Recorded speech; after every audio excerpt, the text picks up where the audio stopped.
옆에 계신 분들에게 주님이 자리에 계십니다. 인사해 주십시오. 오늘은 제가 여러분과 함께 의롭게 해주시는 보혈에 관한 말씀을 나누고자 하는 것입니다. 왜 우리가 의로움이 필요한 것입니까? 그것은 죄는 우리에게 부끄러움을 갖다 주기 때문인 것입니다. 아담과 하와가 하나님의 법을 어기고 죄를 지었을 때 느낀 것은 수치였습니다. 죄라는 것은 법을 어기면 죄가 되는 것입니다. 법이 없으면 죄도 없어요. 법이 있으면 그 법을 어길 때 죄를 짓게 되는 것입니다. 죄를 지으면 반드시 그에 따른 것이 수치입니다. 여러분, 우리가 텔레비를 보면 죄 지은 사람이 잡혀서 경찰과 검찰 앞에 설 때 꼭 옷을 얼굴로 가리우지 않습니까? 뻔뻔스럽게 죄는 언제 짓고 잡혀왔을 때는 왜 이렇게 가리우느냐?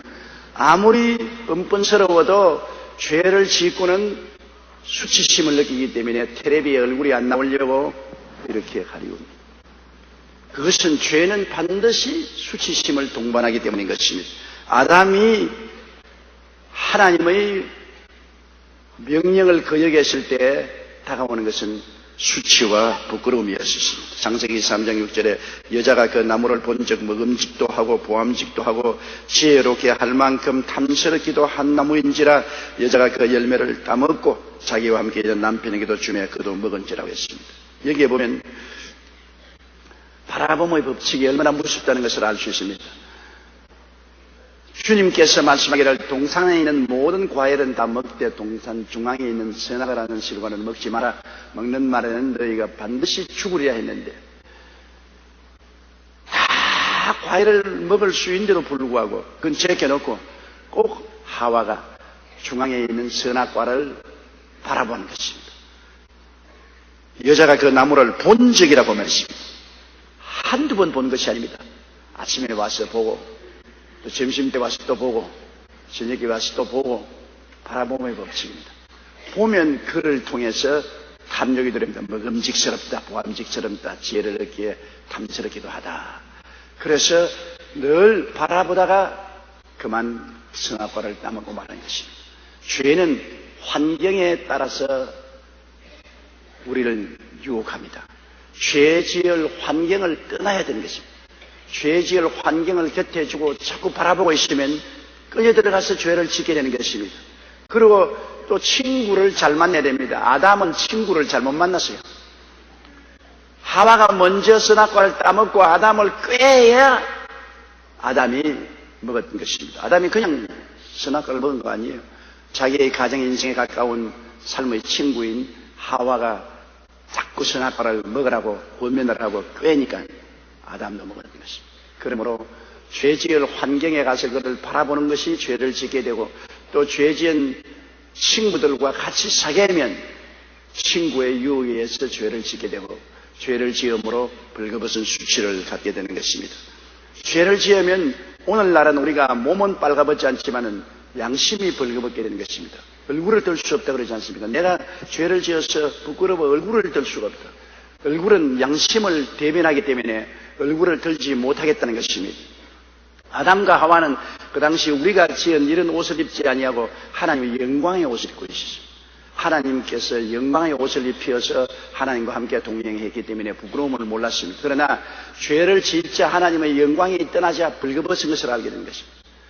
그들은 양심만 벌거벗은 것이 아니라 육체도 벌거벗고 말았습니다. 부끄러워서 별 도리 없이 무화과 나무 뒤에 숨을 수밖에 없었습니다.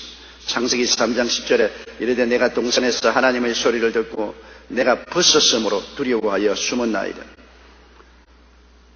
하나님의 영광이 떠나면은 양심도 벌거벗게 되고 아담과 하와는 더구나 육체도 벌거벗게 되는 것입니다. 우리도 죄를 짓게 되면 마음속에 담대함이 사라지는 것입니다. 수치가 마음을 가리우는 것입니다. 얼굴을 들 수가 없습니다. 얼굴을 가리우죠. 부끄러움이 언제나 그 마음속에 있는 것입니다. 죄와 부끄러움은 항상 같이 있어요. 그러므로 죄인들이 하나님 앞에 설 수 없는 것은 부끄러움 때문에 설 수 없습니다. 죄인들이 하나님이 강제로 지옥에 보내서 지옥에 가는 것이 아닙니다. 하나님의 영광의 광채 앞에 도저히 부끄러워서 설 수가 없습니다. 양심이 벌거벗어서 설 수가 없기 때문에 스스로 어두움을 찾아서 지옥으로 주랭랑을 치는 것입니다. 하나님은 강제로 지옥에 보내지도 않습니다. 강제로 천당으로 끌고 오지도 않습니다. 죄를 용서받은 사람은 의의 영광스러운 옷을 입었기 때문에 영광이 있는 곳에 함께 있기 위해서 그를 찾아가는 것입니다. 죄를 지은 사람은 마음의 수치와 곤욕이 있기 때문에 영광을 피해서 어둡고 캄캄한 곳으로 찾아가는 것입니다. 유유상종으로 의인은 의인끼리 모이고 죄인은 죄인끼리 모이고 천국 백성은 천국으로 모이고 지옥 백성은 지옥으로 모이게 되어 있는 것이 보통 우리가 세상에서 다 있는 법칙인 것입니다. 영국의 런던에서 장난치는 젊은이들이 모여가지고서 12월 31일에 저명한 인사들에게 편지를 썼습니다. 당신의 개인 사생활이 다 폭로가 되고 이제 곧장 신문 기자가 찾아갈 테니 몸을 피하는 것이 좋을 것입니다. 그런 장난질 편지를 모든 저명한 인사들에게 다 보냈어요. 그러고 난 다음에 12월 31일 늦게 그 저명한 인사들에게 다 전화 연락을 해보니까 한 사람 없이 다 도망치고 아무도 없어요. 모든 사람이 죄를 범하였음에 하나님의 영광에 이르지 못합니다. 우리는 모두 다 개인적으로 폭로하기 싫은 죄를 가지고 있습니다. 우리의 마음속에 비밀로 덮어놓은 죄가 있습니다. 사람들 앞에는 덮어놓을 수 있어도 하나님 앞에는 덮어놓을 수가 없지요. 그러므로 이 죄를 씻지 않고는 하나님 앞에 설 수가 없는 것입니다. 무화과나무 잎으로 아무리 몸을 가리어도 죄의 문제는 해결되지 않습니다. 사람들은 죄를 짓고 난 다음 온갖 변명을 다 하지만 변명으로 죄를 덮을 수가 없는 것입니다. 무화과나무 잎과 같습니다. 무화과나무는 엮어서 앞치마를 해 입어도 햇빛이 비치면 말라서 쪼글쪼글해지고 다 부서져 버리고 맙니다. 또 해 입어도 또 부서지고 또 해 입어도 또 부서지는 것입니다. 무화과나무 잎은 해결책이 못 됩니다. 죄를 없애는 것은 사람의 수단과 방법으로는 안 된다는 것입니다. 사람의 능력으로는 지은 죄를 가리울 수가 없고 마음의 수치와 곤욕을 없앨 수가 없습니다. 힌두교들이나 또 불교도들은 죄를 없애기 위해서 무시무시한 고행을 합니다. 금식을 하기도 하고 가시 위에 들어 눕기도 하고 외발로 서 있기도 하고 매를 맞기도 하고 온갖 고행을 다 합니다. 그러나 다 무화과나무 잎입니다. 고행을 통해서 죄가 가려지거나 없어지지 않습니다. 죄는 항상 그대로 남아있는 것입니다. 표범이 자기의 가죽을 변화시킬 수 없는 같이 또 유색인종의 피부를 변화시킬 수 없는 같이 죄는 한번 우리 속에 들어오면 그는 없애지 않고 그곳에 남아있는 것입니다. 죄를 사람의 힘으로 제할 수가 없습니다. 세상에 죄는 감목살이를 하고 형벌을 받으면 면죄부를 받을 수 있습니다만 하나님께 지은 죄는 사망입니다. 죄의 값은 사망입니다. 죽어야 그 죄값을 청산할 수 있는데 그 죽음이라는 것이 지옥인 것입니다. 지옥에 영원히 불타게 되는 것입니다. 창세기 3장 7절로 8절에 보면 이에 그들의 눈이 밝아져 자기들이 벗은 줄을 알고 무화과나무 잎을 엮어 치마로 삼았더라. 그들이 그날 바람이 불 때 동산에 거니시는 야훼 하나님의 소리를 듣고 아담과 그의 아내가 야훼 하나님의 낯을 피하여 동산나무 사이에 숨은지라. 죄를 지은 사람은 하나님을 피하지 않습니다. 하나님이 피하는 것이 아니라 죄 지은 당사자라 피합니다. 벌거벗은 수치를 감당할 수 없기 때문인 것입니다. 셰익스피어에 보면은 맥베드라는 사람이 주인공 맥베드가 왕을 죽이고 자기가 왕위에 앉았는데 아무리 손을 씻고 증거를 없애보려 해도 마음속에 살인죄가 없어지지 않았습니다. 그는 의사에게 도움을 청했습니다. 의사는 이 병은 내가 고칠 수가 없습니다. 당신 스스로 고쳐야 됩니다라고 말한 것입니다. 그러나 맥베드 왕은 탄식합니다. 오 아라비아 향수를 다 가지고도 이 손 하나만큼이 할 수 없는가?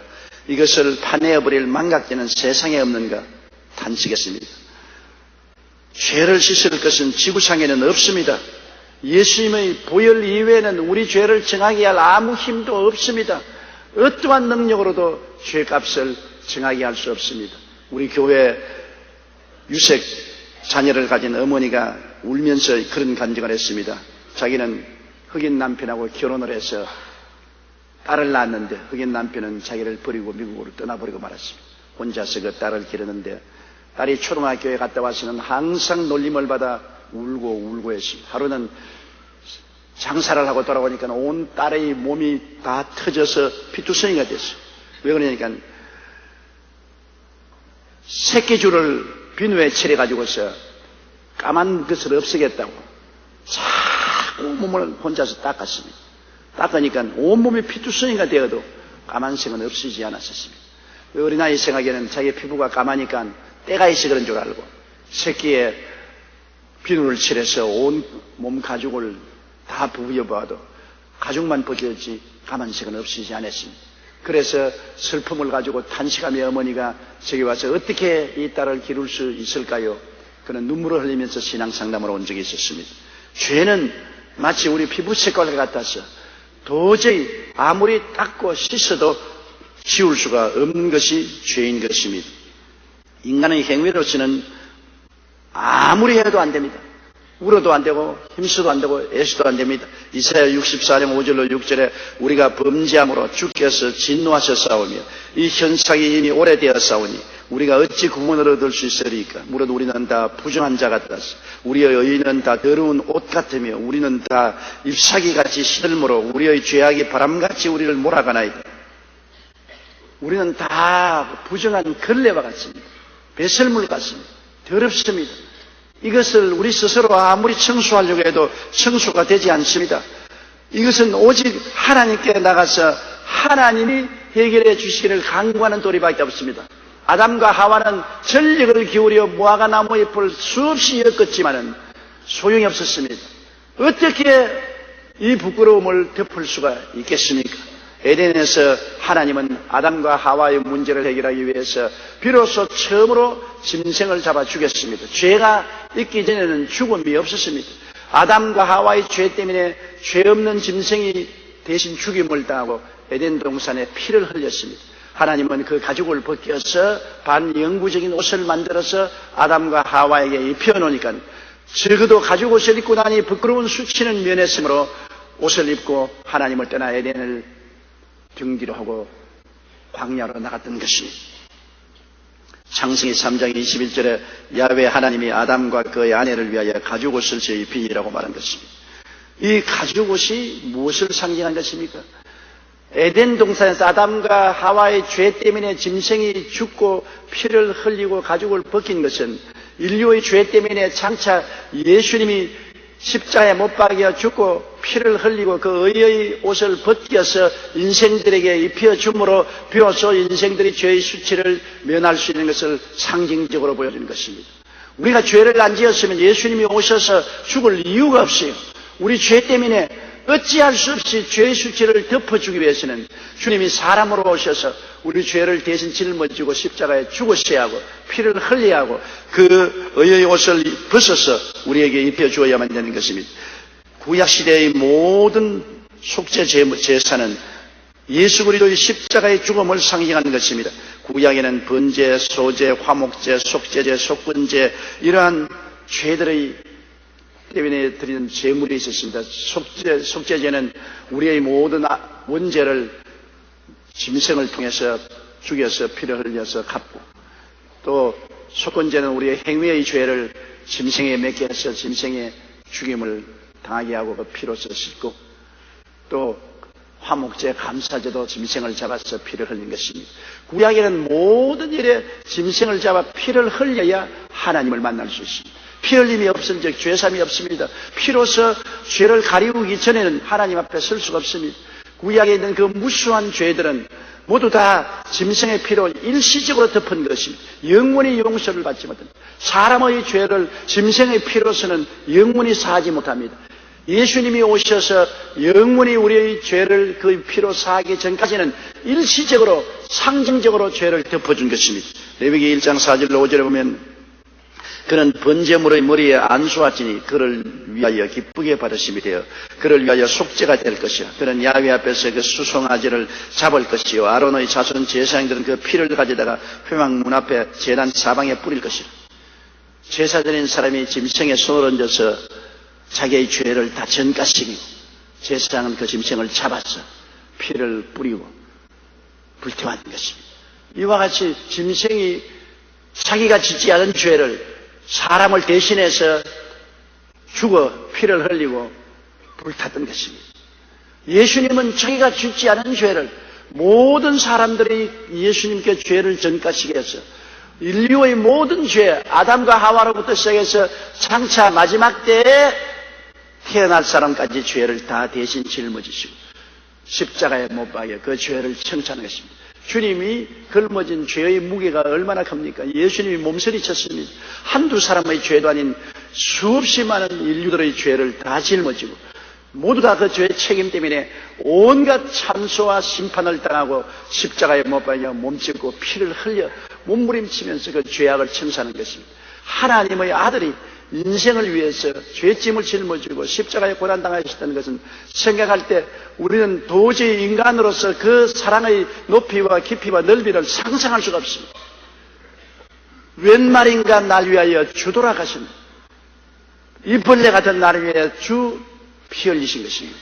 그러므로 우리는 이 예수 그리스도의 은혜를 늘 깊이 생각해 봐야 되는 것입니다.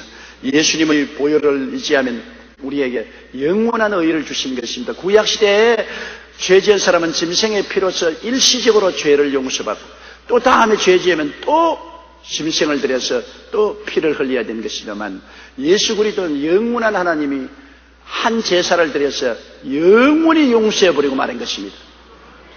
예수님은 영원한 하나님이 아닙니까? 예수님의 행위는 다 영원한 것입니다. 예수님이 제사를 드렸다는 것은 몸들여 제사 드린 것은 영원한 제사입니다. 예수님이 흘리신 피는 영원한 피인 것입니다. 예수님의 속죄는 영원한 속죄인 것입니다. 예수님의 용서는 영원한 용서인 것입니다. 예수님의 의는 영원한 의가 되는 것입니다. 그러므로 여러분 우리가 예수 그리스도 한 분을 믿음으로 말미암아 영원히 용서받고 영원히 의인이 되어서 아버지 앞에 들어갈 수 있는 것입니다. 구약시대는 죄를 지을 때마다 짐승을 잡아서 피를 흘리고 하루에 12번 죄를 지으면 12마리 짐승을 잡아서 피를 흘려야 되는데 예수 그리스도는 우리를 위해서 영원한 제물이 되시고 우리는 믿음으로 말미암아 영원히 우리 죄는 없은 듯이 씻어지고 정하게 되고 의롭게 되어서 하나님 앞에 설 수 있게 되는 것입니다. 의라는 단어 자체가 죄를 한 번도 안 지은 상태를 말하는 것이고 마귀가 참소를 받지 않은 상태를 말하고 하나님 앞에 부끄러움이 없이 설 수 있는 자격을 말하는 것입니다. 그러므로 예수님의 피는 이와 같이 놀라운 기적을 우리에게 베풀어 주는 것입니다. 기적에도 이런 기적이 없습니다. 죄인 괴수가, 죄 덩어리가 예수님 앞에 나와서 영원히 용서받고 영원히 죄 안 지은 사람처럼 되고 영원히 마귀의 참소를 받지 않고 영원히 하나님 앞에 부끄러움 없이 설 수 있는 의로운 의복을 입게 된 것을 생각할 때 감사하지 아니할 수 없습니다. 히브리서 9장 12절에 염소와 송아지의 피로 하지 아니하고 오직 자기의 피로 영원한 속죄를 이루사 단번에 성소에 들어갔다고 말하는 것입니다. 히브리서 10장 11절로 12절에는 제사장마다 매일 서서 섬기며 자주 같은 제사를 드리되 이 제사는 언제나 죄를 없게 하지 못하거니와 오직 그리스도는 죄를 위하여 한 영원한 제사를 드리시고 하나님 우편에 앉으셨다. 그러므로 세상 제사장들이 드리는 제사는 무화과 나무잎과 같습니다. 그저 해 입으면 쭈글쭈글해지고 해 입으면 쭈글쭈글해지는 무화과 나무잎과 같이 제사를 드리고 난 다음 죄 지으면 또 짐승 잡아 제사 드려야 되고 또 드려야 됩니다. 그러나 주님이 아담과 하와를 위해서 짐승의 가죽옷을 입혀준 것은 반영구적인 옷입니다. 가죽옷을 입었으니 반영구적인 옷입니다. 예수님이 피를 흘려서 우리에게 주신 의로운 옷은 반영구적이 아니라 영원한 의의 옷이 되는 것입니다. 여러분이 예수를 구주로 모심으로 여러분은 영원히 용서받았으며 영원히 의롭다함을 입었게 된 것입니다. 우리는 예수 그리스도 안에서 영원으로 높아졌습니다. 우리는 시간적인 존재로서 이 시간에 살고 있지만은 주님 안에서는 벌써 영생을 얻었고 주님 안에서는 이미 하늘에 올라가 보좌 우편에 앉아 있는 것입니다. 영원을 가지고 우리는 삽니다. 우리 육신은 현실에 살지만 우리 마음은 이미 영원히 용서받고 영원히 의롭게 되고 영원한 구원에 들어가서 살고 있는 것입니다. 우리는 그러므로 현실과 영원을 동시에 가지고 살고 있는 것입니다. 놀라운 사실을 우리가 알아야 될 것입니다. 로마서 3장 23절로 25절에 모든 사람이 죄를 범하였음에 하나님의 영광에 이르지 못하더니 그리스도 예수 안에 있는 속량으로 말미암아 하나님의 은혜로 값없이 의롭다 하심을 얻은 자 되었느니라. 이 예수를 하나님이 그의 피로서 믿음으로 말미암는 화목 제물로 세우셨습니다. 놀라운 것은 주님의 속량으로 말미암아 하나님의 은혜로 값없이 의롭다고 합니다. 하나님이 주시는 것은 은혜요 값없이 주시는 것입니다. 나는 아무런 대가를 지불할 만한 자격이 없습니다. 의롭지도 못하고 잘나지도 못하고 공로도 없어요. 빈손든 그대로인 것입니다. 빈손든 그대로, 못난 그대로, 죄지은 그대로 주님께 오면은 주님이 값없이 은혜로 일방적으로 용서해 주시고 구원해 주시는 것입니다. 여러분, 이 세상에 예수밖에 우리를 구원할 수 없다는 이유가 그것인 것입니다. 다른 종교는 값을 지불해야 됩니다. 고행을 해야 되고 선행을 해야 되고 금식을 해야 되고 도덕적인 행위를 해야 되는 것입니다. 값을 지불해야 그 대가로 구원을 받습니다. 천하의 모든 종교는 사람들에게 값을 지불하라고 합니다. 그런데 우리는 값을 지불할 자격이 없어요. 우리가 무슨 값을 지불해서 그 많은 죄를 청산할 수 있습니까? 도저히 우리는 값을 지불할 수 있는 정도가 안 돼요. 우리가 빚을 졌으면 만원, 100만원, 1000만원 정도 빚을 졌으면 갚을 수 있었는지 모르겠지만 1조 대 이상의 빚을 졌다면 갚을 수 있습니까? 1조 원 이상의 빚을 졌다고 생각할 때 여러분 갚을 사람 누가 있어요? 못 갚지요. 그러면 용서받는 길밖에는 살아갈 길이 없습니다. 탕감해 주는 길밖에는 살아갈 길이 없습니다. 1조 원대의 빚을 우리가 어떻게 갚습니까? 우리는 못 갚지요. 그러면 그 1조 원대의 빚을 짊어지고 영원히 지옥의 감옥살이 해야 되는데 우리 주님이 1조 원대의 빚을 갚기 위해서 십자가에서 몸짓고 피 흘려서 빚을 다 갚아주시고 난 다음에 우리에게 값없이 은혜로 용서를 베풀어 주신 것입니다. 그러므로 우리가 도저히 갚을래야 갚을 수 없는 것을 주님이 대신 갚아주시고 그 대가를 요구하지 아니하시고 주님은 값없이 우리에게 은혜로 용서를 주시고 의를 주시니 우리는 공짜 인생을 살게 된 것입니다. 정말 공짜 인생을 살게 되었습니다. 주님은 여러분과 나에게 공짜로 용서하시고 공짜로 구원하시고 공짜로 의롭게 해주시고 공짜로 천당을 주시니 우리는 오직 믿음으로 말미암아 나가기만 하면 되는 것입니다. 그렇기 때문에 이와 같이 구원을 공짜로 주는 종교는 기독교밖에 없습니다. 다른 모든 종교는 대가를 지불하라고 합니다. 값 내놓아라. 값 내놓아라. 근데 기독교만은 주님께서 내가 값을 대신 청산했으니 공짜로 믿기만 하고 오너라. 나를 믿고 따라만 오너라. 그러면 천당까지 와서 살 수 있다는 것입니다. 이러므로 누구든지 저를 믿으면 멸망하지 않고 영생을 얻으라는 이 놀라운 축복의 말씀을 주신 것입니다. 천하 인간에게 구원받을 만한 다른 이름을 주신 적이 없는 것입니다. 예수님만이 우리에게 공짜로 구원과 은혜와 영생과 천국을 주시는 것입니다. 이러므로 너무나 은혜가 크므로 사람들이 안 받아요. 공짜로 준다니까 어떻게 공짜로 죄사함을 받고 용서와 의를 얻고 영생을 얻을 수 있냐. 안 믿으려고 그래요. 그러나 믿기만 하면 여러분은 축복을 받고 공짜 천국을 얻게 되는 것입니다. 사람이 대가를 지불하고 인생을 살아왔기 때문에 그게 습관이 되어가지고 무엇 하더라도 값없이 어떻게 얻을 수가 있느냐. 대가를 지불해야지 그렇게 생각하는데 너무나 대가가 크면 지불 못합니다. 햇빛을 돈 주고 비치나요? 공기를 돈 주고 마시나요? 부모님의 사랑을 돈 주고 샀나요? 그것은 공짜로 받을 수밖에 없습니다. 너무 값이 비싸면 공짜로 받아요. 햇빛도 공짜로 다 받고 공기도 돈 안 내고 공짜로 숨쉬고 부모의 사랑도 대가 없이 우리가 다 받아서 자랐습니다. 햇빛보다도 공기보다도 부모 사랑보다도 수억만 배 더 큰 예수 그리스도의 용서와 은혜와 구원은 도저히 지불할 수 없으니 그냥 공짜로 받는 거예요. 믿기만 하십시오. 하나님의 은혜와 사랑을 믿고 받아만 드리면 구원을 받습니다. 오직 믿음으로 말미암아 구원을 받습니다. 그 은혜를 인하여 믿음으로 말미암아 구원을 얻는다니 이것이 우리에게서 난 것이 아니에요. 하나님의 선물이라 행위에서 난 것이 아니니 누구든지 자랑치 못하게 하리 하심이라. 아무도 자랑할 자가 없는 것입니다. 에베소 1장 7절에 우리는 그리스도 안에서 그의 은혜의 풍성함을 따라 그의 피로 말미암아 속량곧 죄사함을 받았다고 말한 것입니다. 오늘날 보혈 찬송 중에서 가장 많이 애창되는 곡은 아마도 찬송가 184장일 것입니다. 이 찬송은 미국의 로버트 로리 목사의 시에 곡을 붙인 것인데, 미국의 남북전쟁이 일어났을 때 뉴욕의 전염병이 창궐해서 수많은 사람이 죽어갔습니다. 이를 본 로버트 로리 목사는 깊은 절망에 빠졌습니다. 그의 교인 중에서도 많은 사람이 죽었고 또 많은 사람이 중태에 빠져 있었습니다. 도무지 희망이라고는 찾아볼 수가 없었습니다.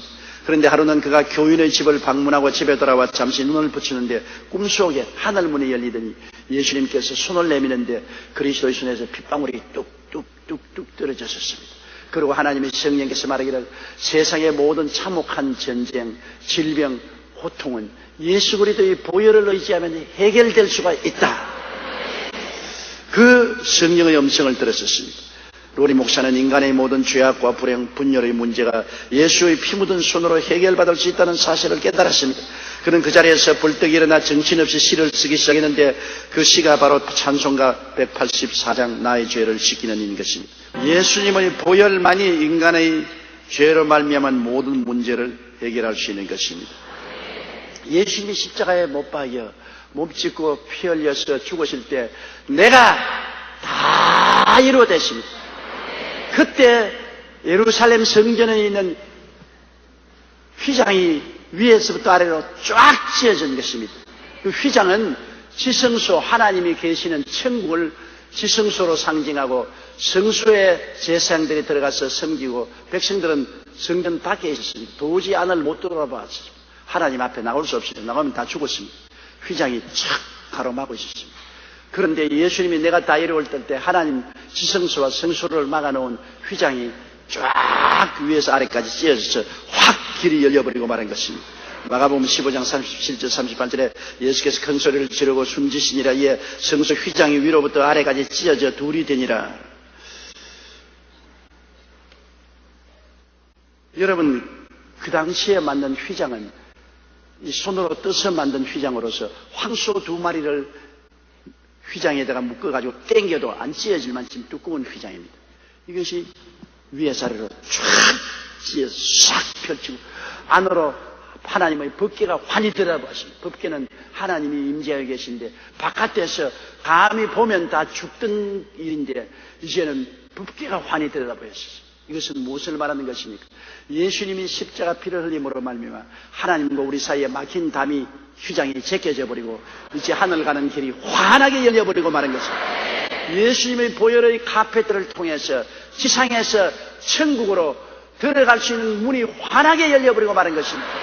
옛날에는 완전히 죄악으로 말미암아 하나님과 우리 사이를 막아버리고 하나님과 우리 사이에 두꺼운 장벽이 막혀 있어서 우리가 그쪽으로 건너갈래야 갈 수가 없었는데 예수님의 몸이 찢어짐으로 그 휘장이 함께 찢어지고 우리는 예수 그리스도의 찢어진 몸을 통해서 아버지 앞에 이제는 마음대로 들어갈 수 있는 것입니다.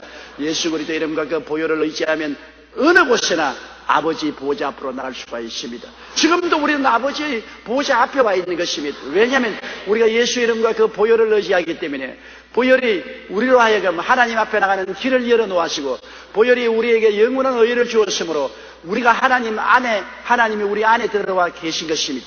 하나님이 고말리 장천 멀리 계시다고 생각하지 마십시오. 여기 계십니다. 예수님의 이름과 보혈 가운데서 이 자리에 계십니다. 우리 속에 와 계신 것입니다.